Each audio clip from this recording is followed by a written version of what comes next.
Hello，掟翻嚟，係啊，我翻嚟都係靚仔啊，係係嘛？又多個，我又睇到因果，幾靚你仔啲自身相睇到啦，呢個靚仔。啊！真係好，咁不虛係啊，不虛不虛，秋秋因果不虛。我哋係講咗兩個好人生哲理嘅問題啦，就之前有講到好人冇好報啦，其實我哋就否定咗嘅，信星係咪？咁原因就係咧嗰個所謂嘅業報啊，就唔係淨係呢一生噶嘛。咁亦都有前因後果，我哋唔可以忽略呢樣嘢。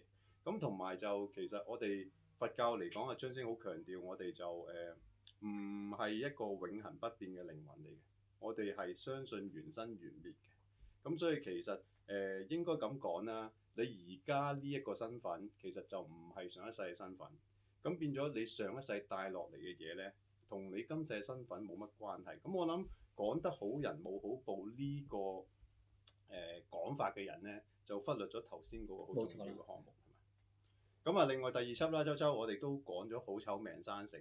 咁啊，其實張星都解釋咗啊，呢樣嘢就唔係嘅，即係我哋係唔相信好醜命生成喺學法裏邊。如果唔係有獨立一個宿命論。冇錯。咁即係大家要搞翻清楚就係其實所謂上天嘅賞罰係冇呢樣嘢，咁係你自己俾自己嘅，呢個係第一個我哋澄清咗嘅事件啦。咁澄清咗個因素啦。咁另外就係我哋如果要突破萬丈啦，即係我哋唔係好消極地去認命嘅話咧，我哋就必須要咧開一啲善業，避免一啲惡業。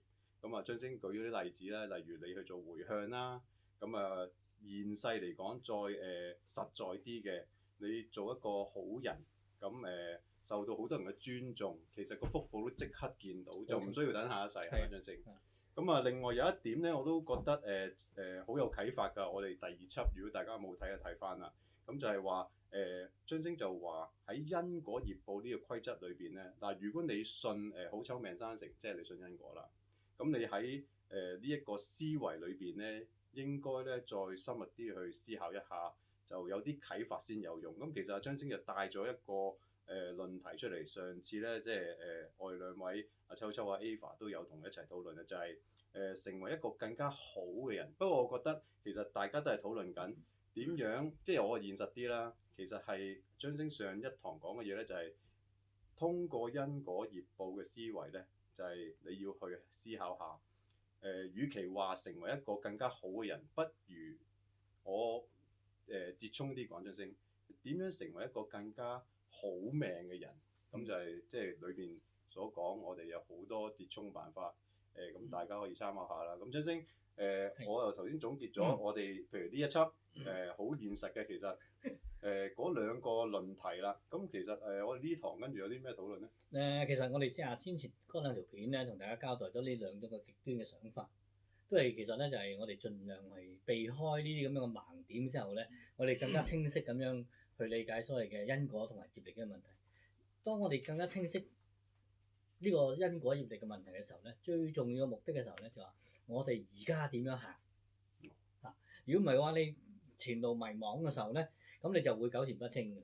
咁所以變咗我哋排除咗呢啲咁樣嘅障礙物，排除咗呢啲咁樣嘅幻覺，咁我哋先至能夠咧更加清楚睇到前路應該點行嘅。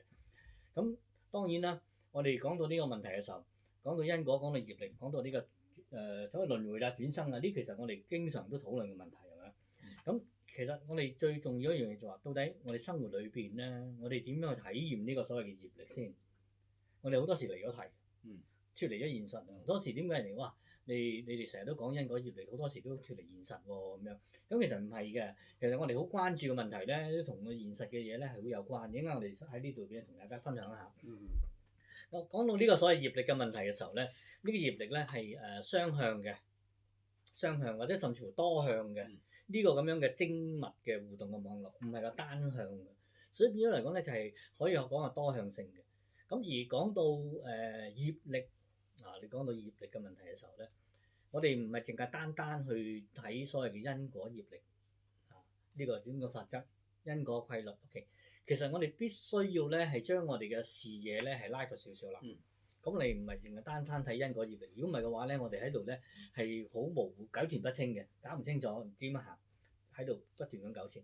咁其實咧喺呢個業力當中咧，我哋必須咧了解業力嘅法則之餘咧，其他兩樣嘢咧，要大家非常之重要嘅一個信息就話，我哋講到一個所謂責任嘅問題。講因果業力嘅時候，唔可以離開呢個責任承擔嘅問題，亦都唔可以離開一個重要嘅關口，就話能唔能夠對於而家問題呢樣嘢咧，係俾一個更好嘅改善咧？呢樣嘢我哋一定唔可以脫離所謂因果業力。所以當我哋要理解因果業力嘅法則嘅時候咧，我哋必須咧要將佢合併一致，唔可以分開，唔可以斬件，作為一個整體嘅觀念去睇因果業力。我哋好清楚因果業力嘅法則。講到責任嘅承擔同埋呢個改善現狀呢個咁樣嘅問題，咁三者之間我哋要係完整性去理解，我哋先至能夠咧喺呢方面咧係更加係令佢活起嚟嘅。一個就睇翻後，一個向前看。冇錯啦，即係一個回顧，一個向前。冇錯啦，呢個一定要咁睇。如果唔係嘅話，冇咗所謂嘅因果業力啦，有個時間關係喺度咯。一個帶落嚟一個咁樣嘅鋪排，一個排序，我哋講嘅排序。咁所以變咗嚟講，我哋唔可以中間係攞一嚿出嚟佢講。如果唔係嘅話，係唔得全面。Okay，我哋喺度咧，上次就用個例子啊，用例子俾大家去睇下因果講緊呢個業力，我哋現實裏邊咧點樣去體驗嘅。首先嚟講咧就話，當我哋面對生活當中，我哋經歷過好多嘅成功與失敗，係咪啊？我哋經歷咗好多得失，我哋經歷過好多好運啦、幸運啦咁你真係好有運，有啲人咧好不幸。我哋喺啲經歷當中好多呢啲。咁其實所有呢啲咁樣嘢，我哋生活當中面對一切，其實呢啲都同我哋嘅福德果報，同我哋嘅惡行嘅過失成比例嘅喎。我哋點解有成功有失敗，有得有失，有咁好彩，有咁黑仔？呢一切咧，同我哋嘅所謂嘅福德嘅果報，同埋我哋嘅惡行過失咧，係成比例嘅。呢一切嘅呢種種嘅經歷當中，咁當我哋經歷呢一切嘅時候，既然咁受，好多時會人哋選擇無奈地接受。之前我哋都講，食要接受佢啦，認命啊，係認咗命啦。OK，咁其實咧如果我哋咁樣去諗嘅時候咧，正正就係佛教裏邊唔鼓勵嘅宿命論。我哋經過成功失敗，又好運又唔好運，諸如此類，認命啦，接受咗佢算啦咁樣。咁呢個咧，其實正正就係咧佛教裏邊咧唔提倡、唔鼓勵嘅宿命論啦。無奈接受啊嘛，算啦，啃咗佢啦咁樣。其實我哋佛教唔接受嘅。咁點解咧？我哋認為咧就話無奈地去接受一樣嘢，並唔表示我哋去願意承擔責任。係咪啊？你接受咗，你唔願意，你唔表示你願意承擔㗎。你只係接受㗎咋，亦都唔表示我哋有正面地去改善現狀咁意圖，我未必有㗎。你接受咗啫嘛，所以呢樣嘢係淨係睇因果、睇業力，唔疏忽呢樣嘢嘅時候，你冇承擔責任喎，你冇改善嘅意圖喎。OK， 呢其實就唔完整嘅。我哋講業力嘅時候，佢只係冷眼旁觀，因為根本就唔知因果係乜。其實唔係，其實佢係接受咗啊，佢認命咋，就係之前都講嘅認命。認命咁我哋舉個例啦，係嘛？我哋舉個實際例，我相信大家在座嚟講，觀眾都有嗰時病試過未啊？一定有啦，病過都有，生老病死邊個未經歷過？咁其實無論咩病都好，其實病係一樣嘢，一種嘅你身體嘅一種嘅狀況，或者去面對一種嘅情況。咁其實咧，當我哋認命嘅時候，具體嚟講到所謂病呢樣嘢嘅時候，你認為我哋業嚟嘅，係嘛？會有時會係啊！如果你醫嚟醫唔好嗰陣時就，你覺得係業力所致喎？好多總之啲人就會即係總之有你個病話俾你聽纏繞咗你幾廿年嘅，咁你就話有啲冇啦，應該都係我前世都唔做埋。其實病咧真係業力嚟嘅，但係業力有唔同嘅層次㗎嘛。業力嘅層次係唔同㗎嘛，係影響到我哋現生裏邊生病啊嘛。咁所以當我哋生病嘅時候，我哋都會有唔同嘅對治嘅方法㗎嘛。咁當你覺得呢個都係我無奈地接受啦，呢個係我業力嘅，咁即係我哋剛才講，你會去選擇，我唔使醫嘅，接受咗佢咧。唔係唔得，有啲可以得嘅。病都有好多種嘅，有啲病咧你唔使醫都好翻嘅，有啲病咧你要接受醫療而治療嘅。另外一種病咧係你治療都冇效嘅，所以你有分唔同層次啊嘛，所以亦都個決定喺個業力嗰個輕重嗰度。呢度我又插句啦，呢度好多時候咧，我哋佛教徒嚟啊嘛，係嘛？咁啊，通常都如果個病醫極唔好咧，有好多方法嘅。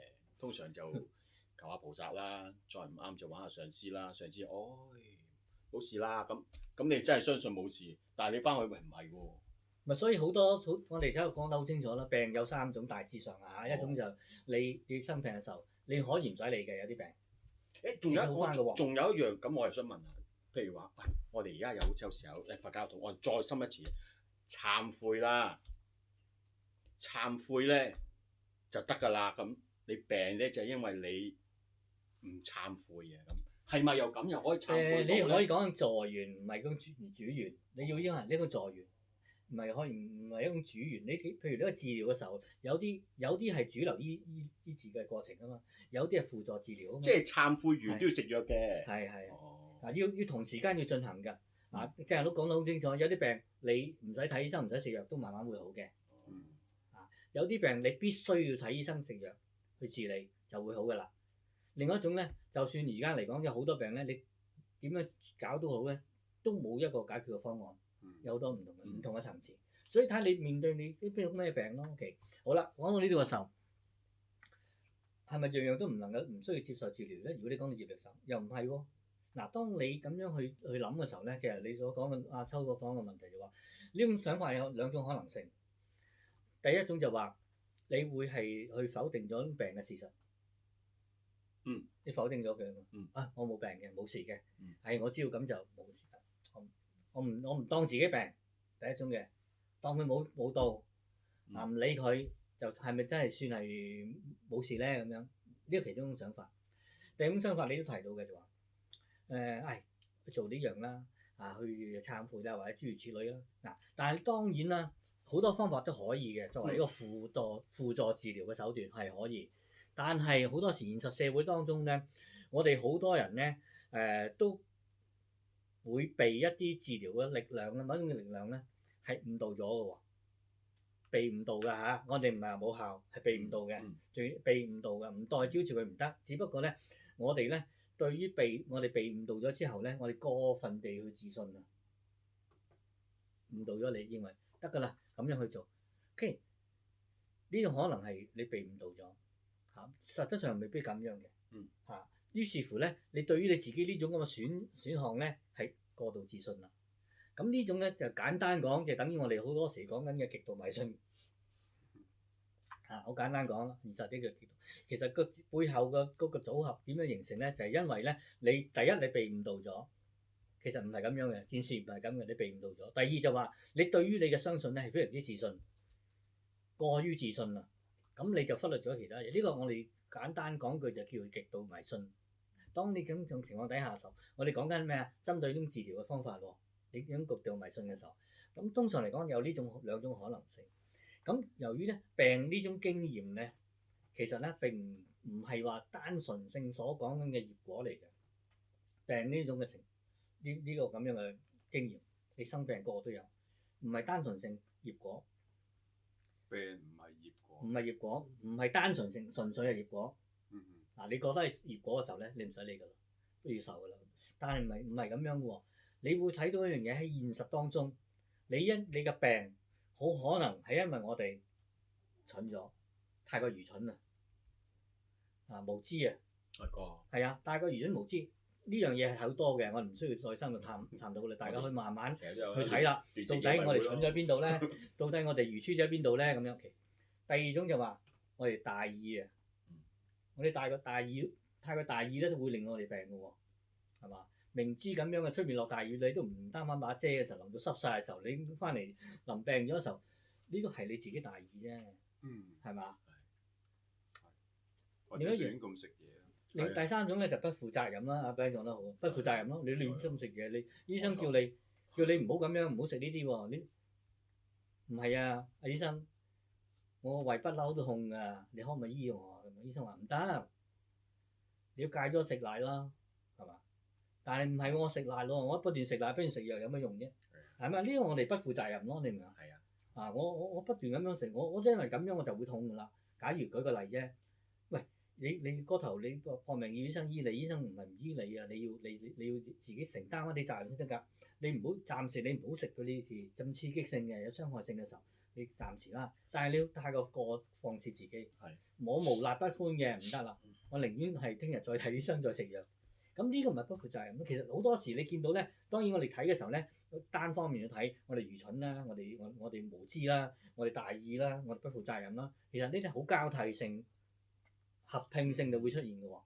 咁呢啲係我哋所謂嘅業果，唔係單純嘅業果，病可能從呢度出現嘅。咁所以點解你話哇成日醫極都唔好，你梗係唔好啦，係嘛？咁你即係我叫即係等於頭先張師咁，我話俾你聽，喂你個胃唔好，不斷要繼續食啦，我唔食唔得嘅喎咁樣，咁咪即係冇人幫到你嘅喎。我哋講緊嘅純粹嘅業果咧，好多時我哋淨係記住一嘅係理論上面嘅業，我哋前業啊嘛，我哋有，但係實質上嗰啲業咧，我哋忽略啊。我哋講緊實質上、現實上嘅業啊，你太過愚蠢啊，太過無知啊，太過大意啊，太過不負責任，呢啲咪業咯，係咪啊？呢種業力嚟㗎，所以嚟講咧，我哋唔係淨係單純睇我哋將個責任推晒，呢啲業果嚟嘅啫。咁其實唔係單純性一樣嘢。當我哋理解上出現一種問題嘅時候咧，就會產生另外一種嘅結果嚟㗎啦。咁所以你見到係糾纏不清嘅。咁所以咧呢兩種我哋所講緊嘅，就呢兩種兩端嘅想法，無論你否定佢又好，或者甚至乎你太過迷信都好啦。其實呢兩個極端咧，其實都呢兩端啊，唔好講個極端，一個兩端，呢兩個端咧就令到我哋咧跌入嗰個迷宮裏邊。我哋又當出現呢兩種想法就好容易跌到呢個迷宮嘅。嗱，當離開咗呢個迷宮嘅時候咧，其實咧呢個就係我哋能夠生起智慧。我哋離開咗就會生起智慧。嗱，你會問我咩叫智慧啊？其實呢種智慧你唔好講到係咁咩咁高層次。呢個智慧咧最重要咧，俾我哋更加靠近接近真相。我哋智慧意思咧更加接近真相。因為我哋唔願意睇到真相嘅時候，我哋好多嘢我哋唔即係將一種嘅不完整嘅了解，各方面嘅嘢令到我哋咧係跌落咗個迷宮裏邊。所以咩叫離開呢個迷宮咧？你唔離開咗個迷宮嘅時候，表現係乜嘢咧？就現實當中咧，我哋就唔會耽誤就醫啦。我哋唔會令到自己極度嘅心理壓力啦。你點解我拜咗咁多都唔得嘅，係嘛？甚至乎你開始焦慮啦，開始受到種種嘅呢種嘅交替性嘅折磨啦。咁其實呢啲咁樣嘅情況咧，喺迷宮當中咧，只係去虛耗緊我哋，去耽誤緊我哋，虛耗緊我哋嘅一種嘅一種嘅福報或者能源。於是乎咧，令到我哋個問題咧係更加嚴重嘅。呢個咧你睇到一樣嘢就係我哋點樣去破呢個宿命嘅原因。你唔係單純性命中注定係要病就病啦咁樣，唔使理佢啦。唔係嘅，呢就係我哋嘅誤解。呢就係正之前我所講嘅，我哋對於因果業力嘅其中一個盲點。盲點位就喺呢度。呢啲嗰陣時，我哋會發覺，哎呀，病唔使㗎啦，去攞啲符水飲下得㗎。我哋唔係話㗎，我哋唔好討論人哋啦。我唔知咁講啊。人哋我哋嗰陣時細個係咁。嗱，呢個咧就係我哋被誤導咯。唔係話唔得，只不過咧係人哋嘅方法可能唔係咁樣嘅作用喎。唔係代表住否定咗你。其實我都覺得即係有病即係睇醫生啦。係啊，即係有時候你都會發覺，有時醫生都會可能有啲，喂，好似頭先咁講，喂，你個胃或者你唔知自己個胃有啲咩咁，咁你都唔好食嗰啲嘢，有時戒口咪。要處理一啲問題嘅時候咧，有好多唔同嘅病嘅。有啲譬如你喺身體上嘅病，你就走去用一啲嘅另類嘅方法做嘅時候，你所講嘅時候，唔係話啲符水冇用咯，係唔係對付呢樣嘢嘅時候，可能又唔係咁嘅作用喎。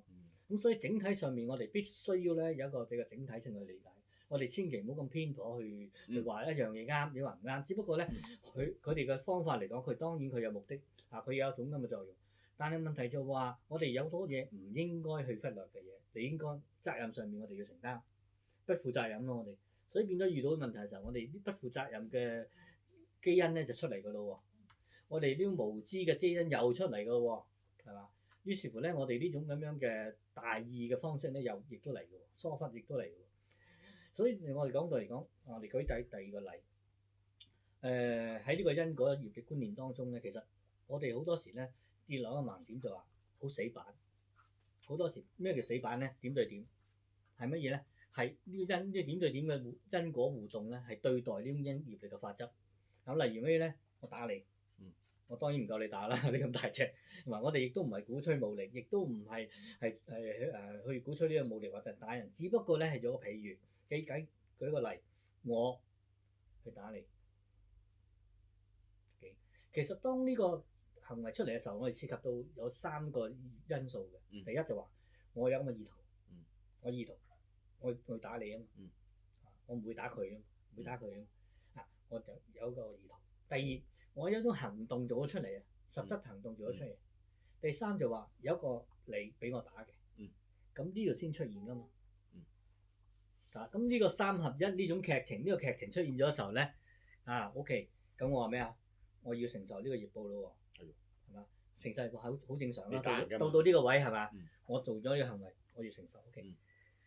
如果我按一個點對點嘅一對單對單一對一嘅時候，呢種機械式模式嘅時候，我打咗你嘅時候，無論我打你又好，打佢又好，其實我業報係一樣係嘛？如果單對單一對一嘅，正常係㗎。係啊，一對一啫嘛。好啊，我打完你，我要報翻我俾人打咁樣。好多時我哋就會咁樣睇呢樣嘢。其實你諗下喎，如果你嘅角色改變咗嘅時候，我嘅業報咧係咪一樣？嗱，如果點對點就你必須要我打翻你先至啱咯。當業報嘅時候，當然我哋係咁樣，其實實質上情況未必係咁嘅喎。唔知啊。個業果係唔一樣，好簡單一樣嘢。我見到你突然之間，唔係見到你講某個人。你坐地鐵啦，落到去見到人，哇喺車廂裏邊無差別襲擊人嗰啲乘客喎。咁你有孔武有力嘅時候，你挺身而出，將佢制服，打佢，用強力嘅武力去制服佢。咁你係打咗佢。你打咗個人，你有意圖。我就真係打咗。有行動。有呢個人俾你打咗佢。假使間呢個人係另外一個人咧。假使間呢個唔係話喺人群當中一個咁樣嘅無差別襲擊人嘅一個咁有一個人士咧，唔同咗嘅咯喎。假使間呢個人咧係被社會上面公認為一個好善良嘅人，或者一個偉人，或者一個係舉個例啊，我哋講譬如你見到好多嘅宗教人士啦，好多聖潔嘅人啦，好多高僧大德啦，甚至乎德蘭修女啦，係咪？你走去打人啊，打呢啲人嘅時候咧，你諗下個情況個回報係咪一樣？哇！我諗好多人圍毆你都似，所以變咗你個回報係唔一樣嘅。咁就係不單一，就唔會即係譬如頭先話個聖人，佢可能打你，喂，如果頭先咁點對點就係哇，係啊，你都老你打唔到我㗎啦，咁咪唔使報。所以當點對點去睇嘅時候咧，可能真係會疏忽咗嘅。你唔睇整件事嗰個情況，咁唔得㗎喎。唔得㗎。嗱，我哋應該點睇咧？其實我哋喺度睇嘅時候咧，我哋之前都講過一次啦。我哋係講到業力呢個法則嘅時候，之前我條片有講過責任承擔嘅問題嘛，同埋呢個係改善現狀，都要係完整一致咁樣合併一致去理解㗎嘛。好啦，講到呢度嘅時候，我哋嘗試去再深化一點呢樣嘢就話，講到責任嘅承擔，責任承擔。責任承擔咧就係講緊嘅，我呢個第一身嘅當事人，譬如假設我打你嘅時候，我呢個當事人，講緊我呢個人個責任嘅承擔係邊個咧？係我，都必須係啊，係啊，所以變咗嚟講咧，我哋點解之前嗰條片講緊呢業力法則考慮之餘咧，仲要考慮到責任承擔同埋呢個改善嘅現狀嘅問題。OK，好似呢個問題，雖然呢個例子嘅時候，我係呢個人，我去承擔個責任，我喺呢個車廂裏邊。我去為咗去救翻呢啲無差別嘅被受襲擊嘅人嘅時候，我一定要制服你，一定我用一適當嘅武力，係咪？去制服你 ，OK？咁呢個責任我應該承擔。假使間你一個咁大隻，我根本就揸緊武力嘅時候，我去制服你嘅時候，我係咪要承擔我責任啊？我可能俾你襲擊埋嘅喎。係所以你㗎講緊呢個責任承擔咧，唔係單止緊係人，係講緊我哋自己當事人。啊，你應該做或者唔該做，幾時應該做乜嘢？我哋咧責任承擔咧，我哋講緊第一身，我哋呢個人。O.K. 打私家以呢個為主嘅，並唔係話咧係以向別人問責㗎。好多時我責任承擔嘅時候咧，係問責於別人嘅。嗯。嗱，你因為你咁嘅時候咧，因為你咁嘅時候咧，我就要咁啦咁樣。責任喺人度，但係我哋考慮緊呢個所謂因業力嘅法則嘅時候咧，除咗業力法則個基礎底下咧，我哋仲要考慮到咧責任上問題，我能唔能夠咁做，我可唔可以咁做，我應唔應該咁做，好多樣嘢。咁呢個責任，如果佢決定要做嘅時候，你要承擔呢個責任，唔係話人哋嘅責任。好多時我哋將個責任推卸咗俾人。第二，改善嘅現狀，改善現狀咧就以我哋第一身我呢個人，我要採取呢個行動嘅時候。我呢個行動要做嘅時候，我哋如果啲第一身人，我哋受到業力因果呢種嘅法則嘅啟發嘅時候，如果我哋能夠咧喺呢個整件事情當中係做出嚟嘅效果係有利自己有利於人哋嘅，呢個咁後續嘅時候咧就得啦。呢個叫改善，改善個位就喺呢度。改善個位就喺呢度。啊，當我哋受到因果業力嘅啟發嘅時候，我採取呢個行動嘅時候，我可唔可以製造一啲對於我自他嗰種嘅更加好嘅後續咧？呢個問題就喺啲改善嘅位置就喺呢度。啊，並唔係話去改善別人，因為你咁，我要改善你，我要去修理你啦。所以變咗嚟講，你講到因果業力嘅時候，你會講到責任又好，講到呢個改善都好。講善呢度我哋唔係話去針對對方嘅別人，你針對緊我哋當時呢個人。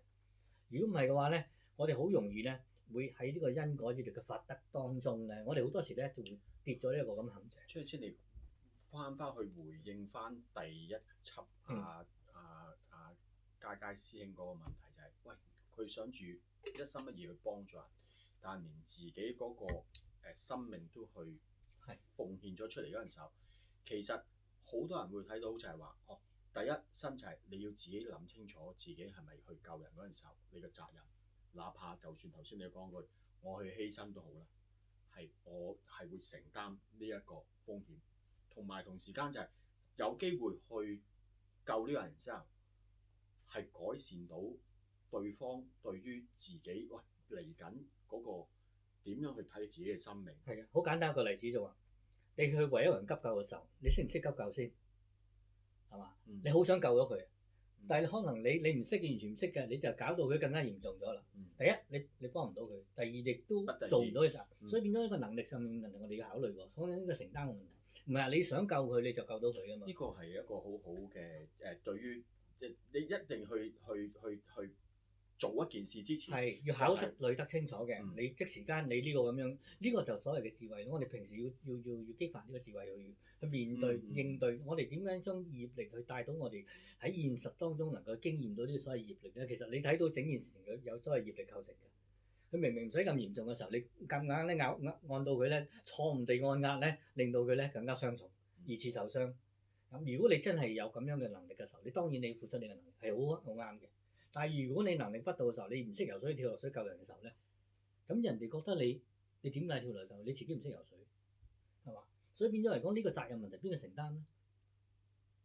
所以變咗我哋講嘅責任問題就係呢度啊嘛。如果你自己都唔識游水嘅時候，你跳落去嘅時候咧，你盞係大家就係攬住一齊死嘅。咁所以變咗呢個就係講緊呢個責任嘅問題喺呢度。咁但係到頭來咧，整件事情改善唔到喎，其實只係死多個人咁解啫嘛。個唔能夠改善嗱，所以變咗嚟講，你好現實當中去睇呢個業力嘅關係。好多時因為我哋對於呢個業力嘅法則當中咧，喺呢方面有啲咁樣嘅唔透徹嘅時候咧，我哋好容易咧原地踏步，糾纏喺度。好多時你見到人咧，好人做壞事就咁樣啦。講到業啦，我做好事啊嘛，但係你冇考慮到個責任承擔問題，冇考慮到有冇改善嘅問題，你就做嘅時候，呢種叫咩啊？魯莽咯。即係我哋有張先又回應翻第二輯嗰個問題啦，即係話佢覺得我要做個好人，哎呀打唔打人唔好啊！即係你可能甚至乎你話俾佢聽，你純粹為咗我唔想我要做個好人，嗰個自己以為一個我要做個好人，所以咧我唔會講打打殺殺，而另一啲嘢繼續俾佢發生。譬如頭先你有暴力嘅，你唔去阻止佢，哪怕你好大隻都好啦。啊唔得，我唔做得㗎，我好善良啊嘛。咁令到既然改善到自己，亦都還令到個情況越嚟越可能即係失控。咁可能呢個就真係所謂嘅你好心做壞事，好人做壞事咯。係所以變咗嚟講咧，就話我哋喺呢個情況底下咧，我哋不單止唔能夠改善，而係能夠令到更加惡化，甚至乎咧，我哋喺呢方面咧係好明顯一樣嘢，就話我哋喺呢個業力法則當中咧係只不過原地踏步，不斷糾纏。咁你會見到一樣嘢咧，就得出嚟嘅效果係咩咧？就係、不斷地衍生更加多煩惱。例如咩咧？等於你我信佛，我修佛喎咁樣，你責任又好啊，改善都好。你改善人哋嘅時候，你覺得喂，你做得咁樣唔好啊，你咁樣咧就會受罰啦，你咁咧就菩薩會罰你啦。你唔咁樣做咧，你就會唔係咁好喎咁樣。你會令到咧對方咧，因為你係好希望對方好似你咁樣，你又希望改善對方，唔係改善自己喎。因為我哋自己一種嘅高傲啊嘛，嚟咗我自己嘅傲慢啊嘛，我希望改善你啊嘛。咁如果你咁唔敢做嘅時候咧，你咧就會點㗎啦咁樣，你帶咗一點恐嚇性質啊。喺潛意識上你想控制佢嘅喎。冇錯啦，嗱呢種咧就叫咩啊？叫做情緒勒索啦。令到佢咧驚咗，第一佢驚咗，哇！發生咩事啊咁樣？第二種就話我好內疚，我唔能夠好似你咁樣做就我好內疚。呢種咪就勒索咗對方嘅情緒咯。所以變咗嚟講，好多時咧，呢個就係我哋個盲點位咧，往往就係呢啲位置。好。點解會咁樣去睇呢樣嘢咧？其實我哋記住一樣嘢，我哋要呢個重點嚟嘅關鍵。佛法裏邊修行嘅本位係針對乜嘢咧？針對轉化自我呢種自我 ego 去成為一種智慧並唔係咧用嚟咧去處理或者解決一啲俗世嘅事務。我覺得咁樣唔啱就我去改善你。其實唔係改善我哋自己我哋呢種自我，我哋嘅 ego。其實我哋跌入嗰個陷阱裏邊咧，我哋呢啲事情咪糾纏不清咯。呢個衍生到更加多嘅煩惱咯。所以變咗嚟講，佛法去修行嘅本位咧，就係針對緊轉化緊我種自我，去成為一種智慧，令到我哋更加睇清楚嗰個事實，同呢個真相咧係更加靠近。並唔係話咧係用修行嘅手段咧去處理俗世嘅或者解決俗世呢種事務。你覺得你咁樣，我應該要教化下你嗰啲點叫？你要問責人哋，去問責別人啊！問責別人個責任喺人哋嗰度，所以我要去問責於你咁樣。咁其實唔係咁樣嘅。我哋明白到有一樣嘢就話，我哋一切嘅身口意，我哋行為啦，我哋言語啦，我哋嘅思想啦，呢種嘅咧，其實咧係必然存在咧一種嘅相應嘅果報嘅。我哋有一種產生咗時候，一生起咗時候，我哋就有一種嘅生起一種嘅相應嘅回報。我哋喺因果業力嘅法則底下 ，OK。咁但係咧，而呢個果報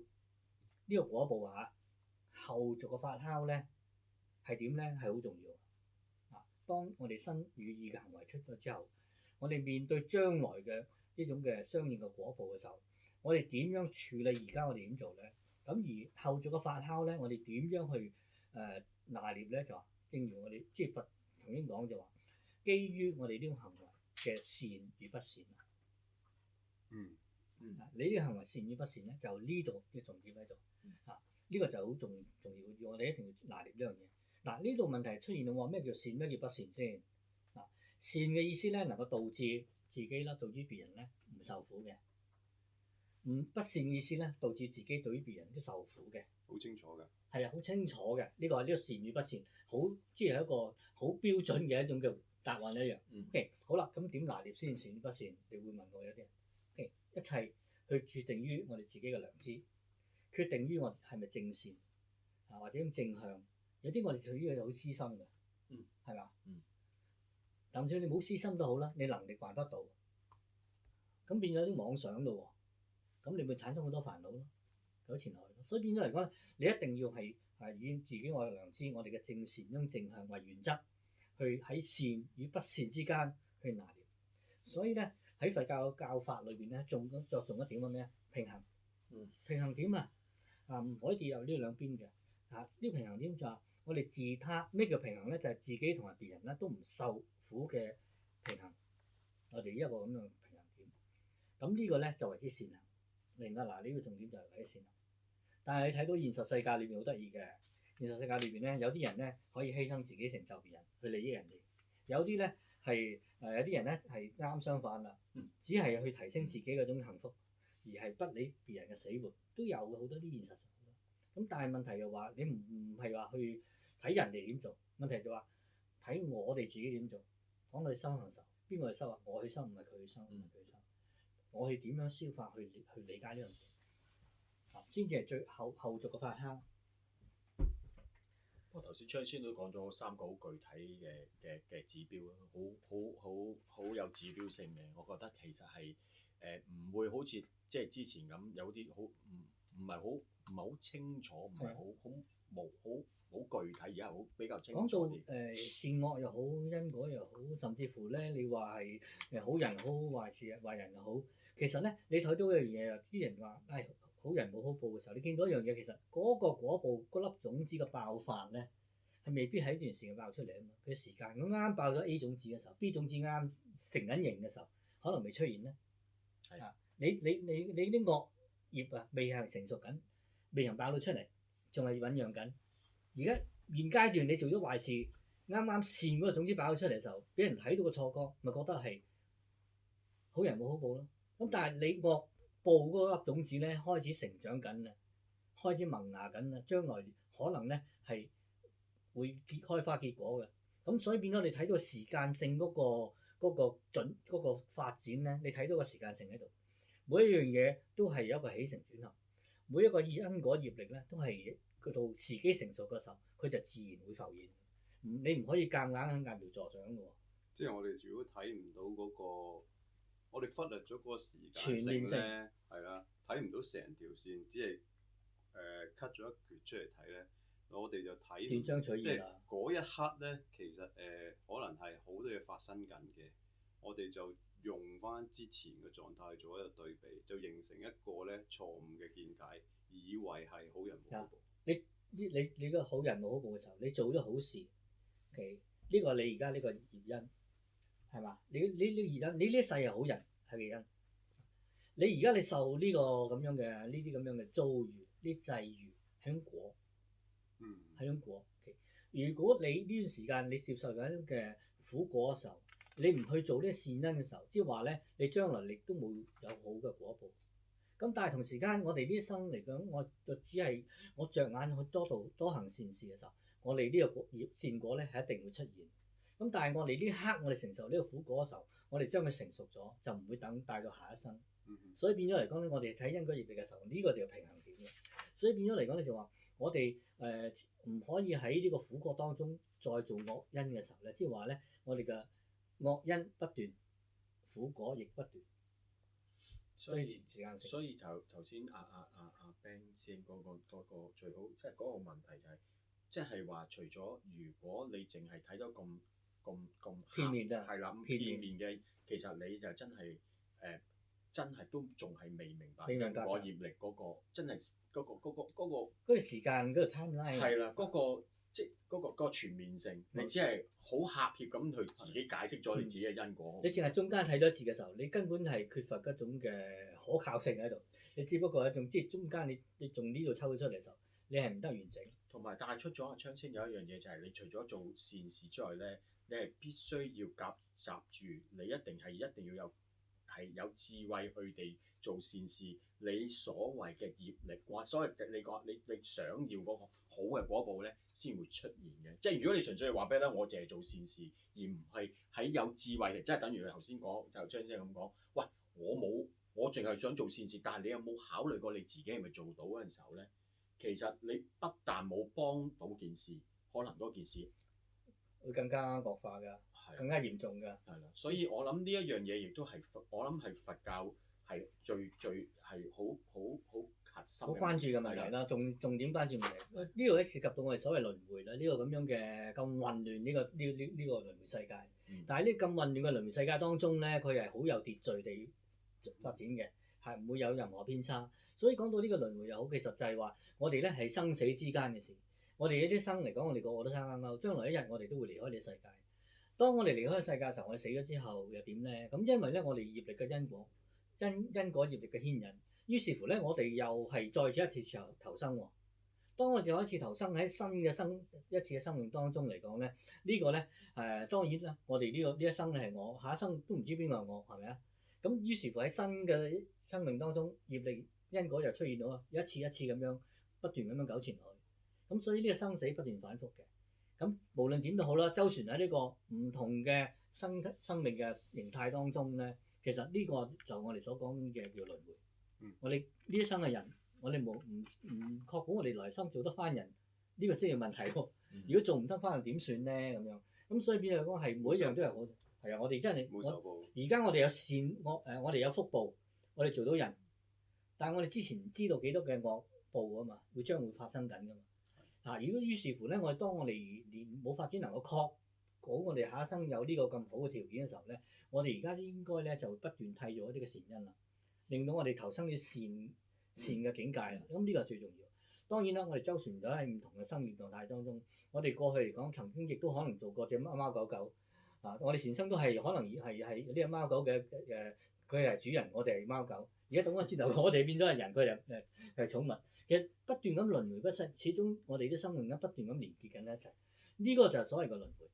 所以喺生生世世輪迴當中咧，我哋都諗唔得到，我哋喺其中一段生命當中某些記憶嘅嘢，我哋都冇，都唔記得我哋曾經經歷過啲記憶。但係咧，我哋喺自己呢一生裏邊所做一切嘅嘢咧，無論善業又好，惡業又好，不斷向前推進緊。無論我哋嗰步係善報又好，惡報都好。其實呢種咁樣嘅自身所做嘅業力咧，呢種善惡之間咧，呢種業咧不斷向前行緊嘅。咁所以變咗嚟講咧，我哋睇到一樣嘢就話，所有嘢我哋人生中經歷過生生世世唔同嘅角色，但係呢啲咁嘅業報咧，永遠隨住我哋走，永遠隨住佢走嘅喺呢個法則當中。咁所以佛法咧就係帶領住我哋咧，係認識住呢種咁無常嘅變化。喺呢個當下當中，把握呢個當下喺呢現生當中，我哋應該做到啲乜嘢？能夠掌握喺我哋手中，能夠做到啲乜嘢？所以咧，最重要一樣嘢就話，無論我哋做人又好，做對事又好，我哋係盡量咧能夠減少種後悔唔留任何嘅遺憾。我哋能夠做到一樣嘢咧，就已經係問心無愧。今日唔該晒昌星啫。不過昌星，我都有條問題想問啦。不過喺條問題之前咧，即係提大家，頭先昌星都再三提大家，就係身口意業咧係必然會有回報，身口意業都必然會有回報。所以其實中間交錯出嚟嗰種業力嘅果報咧，都唔係我哋現世人可以推敲得到。咁所以咧，就基於呢一點，昌星，我想再問多個問題。頭先咧，你講認命嗰度咧，就用個病嚟做例子啦。咁講到咧，其實好多人有個迷信咧，就係因為佢忽略咗當下嘅業果啊，即係你去例如你明知自己唔識得甜嘅女仔係咁食你自己身體好弱嘅，你係咁開嘢，係咁唔休息，即係呢一啲就係當下業果。咁某程度上咧，嗰種認命嘅迷信咧，就係佢哋忽略咗呢一樣嘢啊嘛。咁好啦，既然其實因果裏邊咧，就應該有一個全面嘅理解嘅時候咧，就應該我哋知道因果業報係有前業嘅果報啦，亦都有當下嘅果報。咁既然我想問一個問題，如果係前業嘅果報，我哋根本就唔知，亦都睇唔到，冇人知嘅話，其實係咪應該遇到譬如有病呢啲業報嘅時候，我哋就應該切實地去唔好理前業嗰種業報，淨係專注於當佢係當下業報，咁我哋咪嚟得實在咯。因為你做咗當下業報嘅時候，就會有 conclusion 啦，就係你所講嗰三樣嘢啦。藥可以醫嘅，有兩個可能性。另外就係藥都醫唔到嘅。咁如果係呢個睇法嘅情況下，我哋將所有嘅譬如病咁講，我哋當佢係當下嘅業果，咁去實質去做當下嘅事情。咁我哋始終到最後都會得出你嗰三個可能性，而即係知道我哋係咪再有其他方法去醫治呢個病。咁樣諗法係咪正路咧？嗱，其實咧我哋都係啱嘅，可以嘅。第一就話之前我哋提過啦，我哋首先對於因果係堅信啊，呢個就係不可置疑。第二就話你接受嘅事實。另一方面就話喺一個業力當中咧，你既然係得到一個唔係咁好嘅嗰一步嘅時候，啊，你咁樣嘅患疾嘅時候，你接受咗佢。但係當你接受呢個患疾呢個果報嘅時候咧，我哋避免一種咧喺呢個惡果當中咧製造一啲嘅惡因，製造苦因。如果你唔能夠去對待到佢嘅好嘅時候咧，你會惡化咗呢件事情，你會耽誤咗呢個醫治，啊，令到我哋嘅生活質素降低。令到我哋各方面嘅壓力加重，我哋更加受種種嘅折磨。其實一切都嚟自於乜嘢咧？嚟自於我哋所講緊嘅，我哋好多時人係好多無知嘅嘢，我哋嘅愚蠢，我哋嘅無知，我哋嘅疏忽，我哋嘅大意，我哋嘅不負責任，我哋太過放縱自己。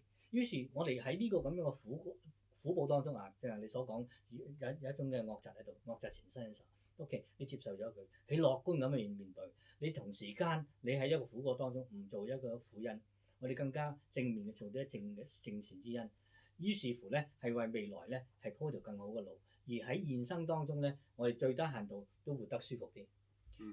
如果唔係嘅話，你會係糾纏不清。其實我自己用自己一個角度睇啦，即係好譬如話，我唔係話咩人患疾，不過我會睇啊，有時候會覺得就係等於病係必然會發生嘅，坦白講，患疾都可能必然會發生嘅嚇，即係生老病死呢個必然。但係問題就係，我都會覺得我哋作為一個佛教徒係可以去求佛菩薩嘅。不過問題唔係單一，我會覺得求佛菩薩係讓你人，頭先唱聲有個助緣，讓你可以見到個好啲嘅醫生，揾到啲好啲嘅藥物，去幫到你個病。呢個現生嘅福報咯。所以我會覺得。哪怕頭先阿 Ben 哥哥，我會覺得，在於我係佛教徒嚟講，我一定係我都會我會心，我會都會去求佛菩薩，求我上師去話俾我聽，我應該點樣去行。但唔係話俾我聽，我真係唔使食嘅，咩都唔使做就可以完成嗰件事。即係我會覺得，我既然係我會反而會去讓呢件事咁樣發生。呢個咧就係最主要咧，安我哋嘅心。我哋嘅心安。自然定，你靜下來先有智慧，有智慧先至睇到嗰個正完整嘅畫面啊！咁呢個就係我哋所講緊呢種信仰咯。透過信念嚟講，係改變咗我哋對於呢刻我哋疾病嗰種嘅嗰個觀念咯。好多時你嚟到殺到埋身嘅時候，我哋真係束手無策，我哋心不安，心唔定啊！所以變咗嚟講，我哋心定咗落嚟，呢個就係。呢個所謂嘅覺性嘅啟發啊，就安靜咗我哋嘅心。你嘅心靜咗落嚟嘅時候咧，你自不然咧能夠咧係揾到自己應該點樣做，唔係佢改變你啲乜嘢，唔係佛去改變我哋呢樣嘢。所以變咗嚟講，我哋太過迷信。迷信意思就話咩咧？你信一樣嘢，你唔理解呢樣嘢點樣去相信呢樣嘅話咧，呢個迷信。你唔理解，你信一樣嘢，你唔理解我點解要相信嘅時候咧，呢個係迷信。咁啊，希望通過呢4輯咧，大家可以對因果法則咧有個全面啲嘅理解啦。即係第日就唔好同人講好人冇好報，因為你講好人冇好報咧，根本你又唔信因果。亦都唔好同人講咧好醜命生成啦，因為你講好醜命生成咧，根本你就唔識因果法則。咁就即係修行上可以理解下啦。我播多啲善因啦。係。好，咁今日到此為止啦，希望大家都 enjoy 呢4輯啊。Thank you。拜拜。拜拜。